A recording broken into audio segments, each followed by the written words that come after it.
Hi, my name is Shawn Crawford. I'm co-owner of HQ Auburn, hqauburn.com, and you're watching Men TV.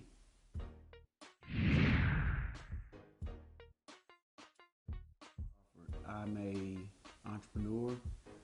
I'm an investor. Just an overall good guy. I went to Tennessee State. I'm from Atlanta. Been in business all my life. Started my first business when I was 19, when I got to college at TSU. I've just been in various businesses ever since. I am trying to put myself in the position to be able to help other people, African Americans mainly, build businesses and help get financing for their business. HQ Auburn is a co-working space in the business incubator, and what I found was that you've got co-working, a lot of co-working places around the city, and but there's not a lot of business development. So yeah, I can go somewhere and get a space to do my business out of, but a lot of the black businesses, people who've never really been in business, need a little bit more nurturing. It's kind of like going to HBCU versus a PWI. You need that kind of community to kind of help you nurture and get your business off the ground, because we need a lot more support a lot of times when we starting our business than other maybe cultures do. So HQ Auburn is an initiative to provide a space for people to learn business and have a community of other business owners to kind of feed off of and to help build a business. And with the hope, ideally, of also helping building up the Auburn Avenue area, because this at one time was like Black Wall Street. And so, it's kind of been left dilapidated, our intention is to kind of, the businesses that we help develop here, we can put them on Auburn Avenue and hopefully try to revitalize this area with businesses again. The inspiration behind creating HQ Auburn was just me being from Atlanta, and I left to go to college. Like I said, I went to TSU, and there's a street in Nashville called Jefferson Street, and it's kind of in the same situation. And so when you got 3 colleges on this street, and the street looks, just run down like it's still the 50s, it just starts to be a situation when it's like, okay, at what point do we economically progress? So I think the inspiration just came out of the desire to create community, create a sense of community in our community, So you got these streets like Jefferson Street and Auburn Avenue, who they're kind of our last safe havens for the possibility of creating black economic culture. And so, as opposed to just kind of going off and doing my own thing and, kind of being successful individually, I'm trying to begin the conversation or lead us into a reality that gets us thinking about intentionally building community, and this is just kind of an example, I hope, of what that actually looks like, because people always talk about, black people need to work together and Black Wall Street, but what does that actually look like? What does it actually look like for us to work together? How do we actually do that? So, that's where, my driving force is kind of what I'm being driven by, is just wanting to create a vision of what it actually looks like and feels like for us to work together in this time frame that we're living in. It's still difficult. I mean, the difficulty doesn't stop. I mean, it's not like what difficulties do I face starting. What difficulties do I face, period? It's difficult, one, trying to get black people to buy into the idea of working together, because there's been so much that has been done to separate us. So that in itself prevents people from buying into the concept on the beginning. You know what I mean? They kind of, hey, let's pool our money because there's so much distrust. So that's a big hurdle. That hurdle then turns into a lack of capital, because if we're not taking our money and spending it in our own community, then we're spending it in someone else's community. That puts us at a deficiency in capital. So imagine if everybody all of a sudden said, hey, we're all going to get together. We're going to all go invest in Auburn Avenue. Well, now I have the capital to run the business, So now, you can't really scale as quickly. You can't really offer as many services, you can't be as big as you may like to be. Sometimes people come down here and it's like,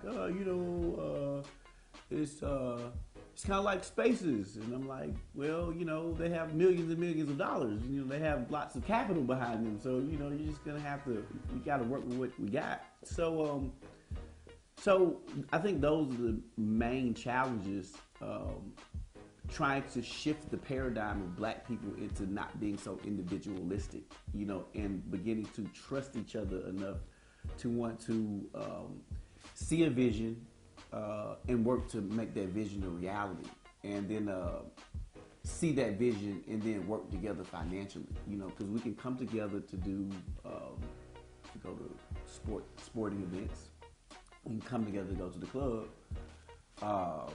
We can come together to talk about something ignorant, but for some reason, when it's time for us to come together with our money, there's a big mental block to that. You know what I mean? And until we're able to do that, we won't really be able to make like the type of progress, that we could potentially make, if we did that. Striving to be at the same standard. And I don't want to say white businesses. I want to say there's an American standard. There's a expectation that you have when you go out and buy something in the American market. When you go to Walmart, when you go to McDonald's, you're expecting a certain level of service. You're expecting a certain level of promptness. You're expecting a certain level of quality. And so the challenge is, as a black business, we don't have the same resources to operate at that same American standard. So what happens is you're forced to be in a situation where you have to compete at the same level with everybody else with 20% of the resources that everybody else has. So what makes a great black business is finding a way to rise to that American standard and simultaneously still being empathetic to your community. So I have a lot of my friends that have businesses. Yes, they're making lots of money, but what are they doing for the community? Saying you're successful as a black business is not really success to me if you're not taking that success and uplifting your community with that success. You were given the opportunity that you were given because slave people worked in the field, because Martin Luther King came along and fought for civil rights, because people got beat with whips, because people sat at a lunch counter. So it's not this sense of you're so smart or you're so intelligent that got you to the success. Your people that came before you are responsible for giving you the opportunities that you have to get to where you are. So you then have a responsibility to turn around and make that success, that access to that success, possible for the next generation. It's a continuous thing. And I feel like we as African Americans have gotten to this place where it's kind of like, oh, we've got to this level, oh, we're good, we can chill. But we ain't really got nowhere. So, we're not at the place where we can kind of sit back and afford to not help each other, and it's this crab in the bucket type of thing where it's, or I wouldn't even say that, it's just this token black kind of thing where it's like, I want to be the only black person that has it so I can lord over the other black people, you know what I mean? But you ain't nothing compared to like these white people that really got bread, you know what I'm saying? Like, so, being able to be successful without losing the essence of who you are and without being empathetic. And I keep saying empathy because at a certain point, people feel like, okay, I got mine, you get yours. Everybody doesn't have the opportunity to be educated, to be to get resources, to have access to resources. I'm very, very aware that yes, I'm very intelligent, but if it wasn't for my parents like busting their butt to get me into college, if it wasn't for my mom, if it wasn't for my just all the sacrifices that the people around me made to put me in position to be able to have the exposure level that I have, to be able to like do some of these things, a lot of these things wouldn't have been possible. So a lot of people's success is just luck. You know what I mean? Like, so you can't have this attitude of I have this thing and I don't have to help anybody else because you barely got there yourself. So you have a responsibility to give back, and I just think that's what makes us, that's what makes a black business great. Because of slavery.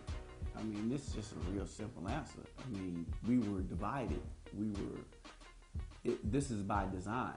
That psychology that was programmed into us, there's never been anything that's been done to deprogram it. So it's just been left unchecked. So if you traumatize someone, you have to go back in through psychotherapy or through some type of psychological support, untraumatize them. Well, we as a community have not been untraumatized. We're still dealing with the trauma of the effects of what happened in slavery. And no one really has conversation about it. And because no one really wants to talk about it, nothing is ever done on a mass scale to alleviate it. So slavery was something that was done on a mass scale. So if slavery was done on a mass scale, that means unscrewing everybody has to be done on a mass scale also. Like, just think about the common sense, the sensical approach to that. Like, for every action, there's an opposite reaction. So if you did this, you're going to have to counteract it with that. And because that's not happening and that's never talked about or done, then we are living in trying to figure out how to deal with these things that we feel but that we can't articulate. And so it turns into, well, black people just don't work together, but nobody ever talks about why.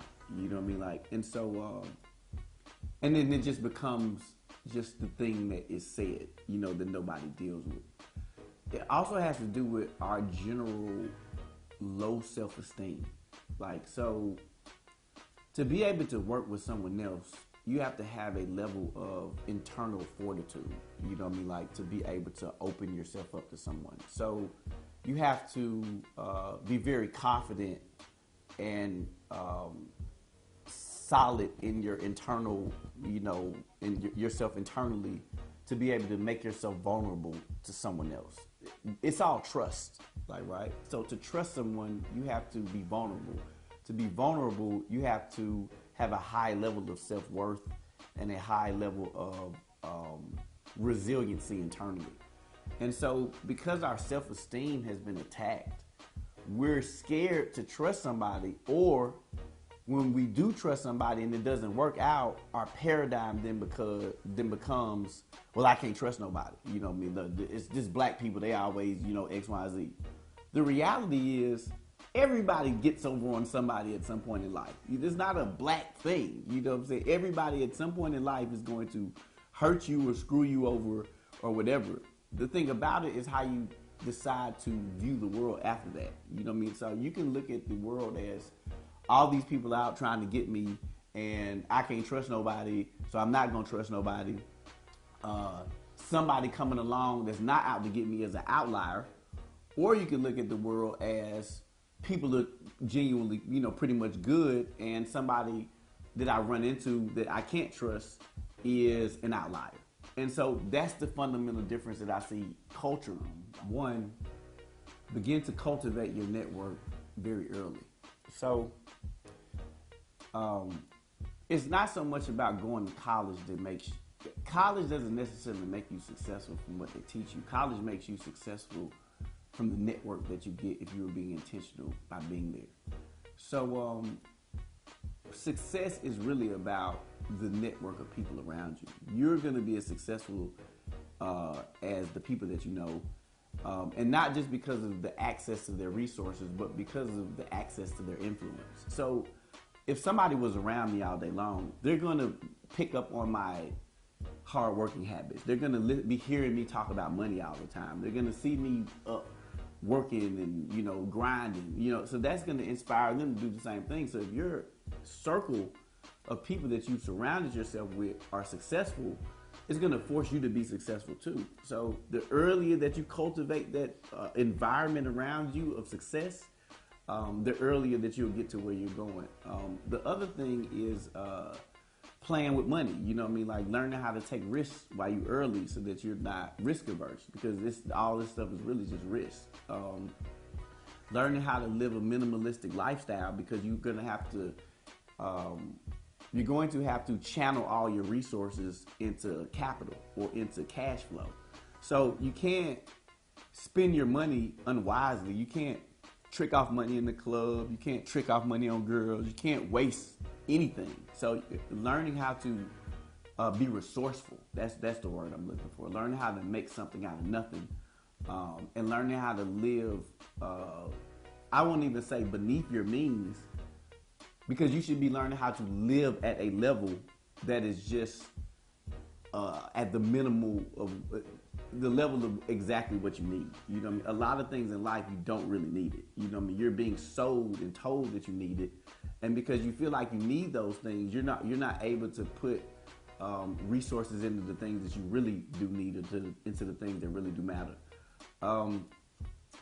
Not messing up your credit, which is, I mean, you're gonna mess up your credit, so it's just whatever.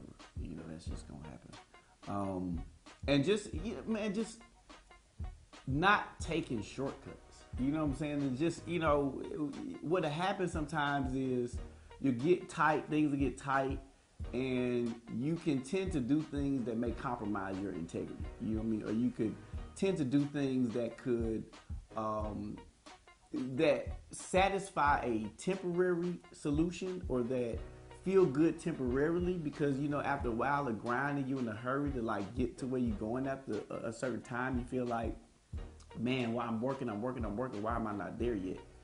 But that thing that you do that solves something temporarily may put you in a bad position over time. You know what I mean? And even though it's taken me all this time, because I didn't take shortcuts, I don't have to go back and be worried about something following me that I did a long time ago that I now have to deal with the consequences of.